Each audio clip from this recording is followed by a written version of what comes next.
विनीता, रेणु और कोमल में अक्सर लड़ाई होती है और उनकी लड़ाई का कारण है रसोई। तीनों की शादी एक ही घर में हुई है और उस घर में एक ही रसोई है। उन तीनों की सास सरोज अपनी बहू की इस आदत से बहुत परेशान रहती है। आइए जानते हैं कि सरोज अपनी बहुओं को कैसे सुधारेगी। आज के लिए इतना अच्छा खाना बनाऊंगी कि सब उंगलियां चाटते रह जाएंगे। ये कहते हुए विनीता सीधे किचन में चली गई और खाने की तैयारी करने लगी। इसके बाद कोमल भी किचन में आ गई।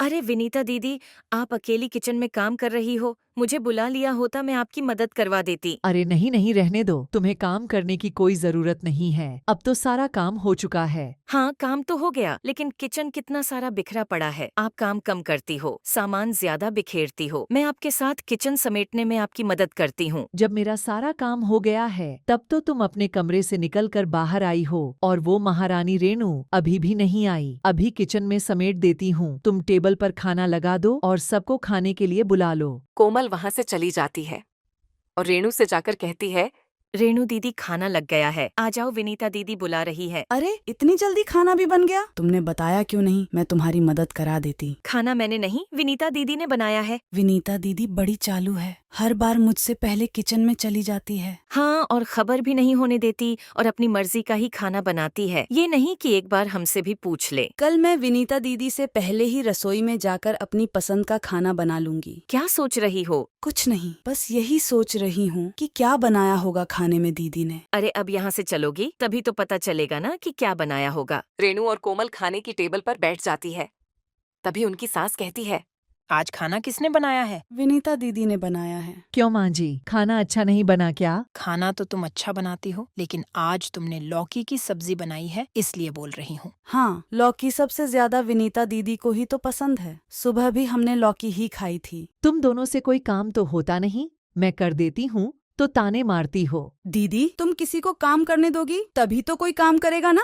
सुबह आंख मलते ही किचन पर कब्जा कर लेती हो। मैं किचन पर कब्जा कर लेती हूँ? रेणु, कितना झूठ बोलती हो तुम दोनों किचन की तरफ रुख नहीं करती। फिर जो मेरी समझ में आता है वो मैं बना लेती हूँ। तुम दोनों को तो मुझे थैंक यू बोलना चाहिए। दीदी, आप बार बार हम दोनों का नाम क्यों ले रही हो? मैंने तो आपसे कुछ नहीं कहा। और रेणु गलत क्या कह रही है? आप किचन का पीछा छोड़ो, तभी तो हम में से कोई किचन के दर्शन करेगा। जब तीनों बहू को लड़ते लड़ते बहुत देर हो गई तो उनकी सास उन तीनों को डांटते हुए बोली, तुम तीनों अपना अपना मुंह बंद कर लो, खाते समय भी चैन नहीं है तुम तीनों को। सास की बात सुनकर तीनों बहुएं चुप हो जाती हैं और खाना खाते हुए सोचती हैं, कल सुबह तो मैं जल्दी उठकर अपनी पसंद का कटलेट बनाऊंगी, फिर देखूंगी विनीता दीदी क्या करती है। कल का खाना तो मैं ही बनाऊंगी, और वो भी अपनी पसंद की भरता बैंगन। सबको वही बैंगन खाना होगा। देखती हूँ ये दोनों मेरे होते हुए किचन में कैसे आती है। खाना तो इनको वही खाना होगा जो मैं बनाऊंगी। अब तीनों बहुएं कल रसोई में प्रवेश को लेकर अपने अपने स्तर पर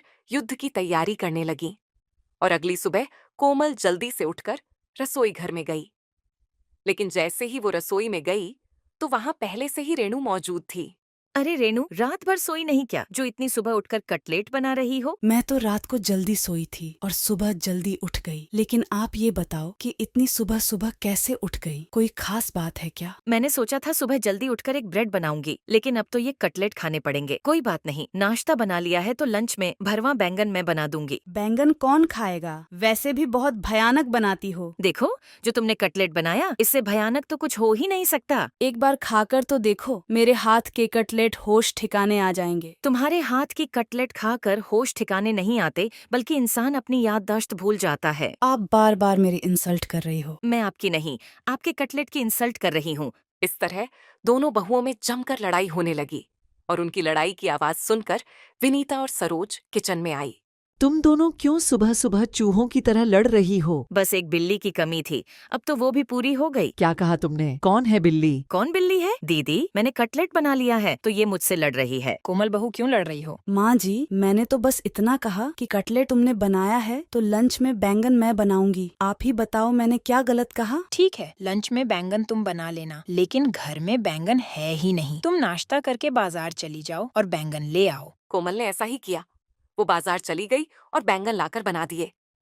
विनीता और रेणु ने सोचा, मैंने नाश्ता और लंच तो इनकी मर्जी से कर लिया, लेकिन डिनर तो मैं ही बनाऊंगी। डिनर की तैयारी मैं अभी से शुरू कर देती हूँ। इन दोनों को रात को काम करने का मौका ही नहीं मिलेगा। रेणु ने ऐसा ही किया। रात के लिए राजमा पानी में डालकर रख दिया। विनीता को इस बात का पता भी नहीं था। उसने भी रात के लिए आलू उबाल कर रख दिए। अब कोमल को तो ये बात पता ही नहीं थी कि बाकी दोनों ने खाने की तैयारी पहले से कर ली है, तो उसने शिमला मिर्च और आलू काटना शुरू कर दिया। ये देखकर रेणु ने कहा, ये क्या कर रही हो? लगता है आंखें खराब हो गई है। रात के खाने के लिए सब्जी काट रही हूँ। नहीं नहीं, दिमाग खराब हो गया है। रात के खाने के लिए तो राजमा मैंने कब का पानी में भिगो कर रख दिया है। मैं राजमा चावल बनाऊंगी। ये तुमने क्या किया रेणु? मैंने तो आलू की सब्जी बनाने के लिए आलू को उबाल कर रख दिया है। अरे मुझसे भी कोई पूछेगा क्या, या अपनी ही मन की करोगी? आज शिमला मिर्च आलू ही बनेंगे। नहीं, आज राजमा चावल बनेंगे। देखो तुम दोनों मुझसे छोटी हो, तुम दोनों को मेरी बात माननी पड़ेगी। आज घर में आलू की सब्जी ही बनेगी। अब तीनों बहुओं में लड़ाई होने लगी।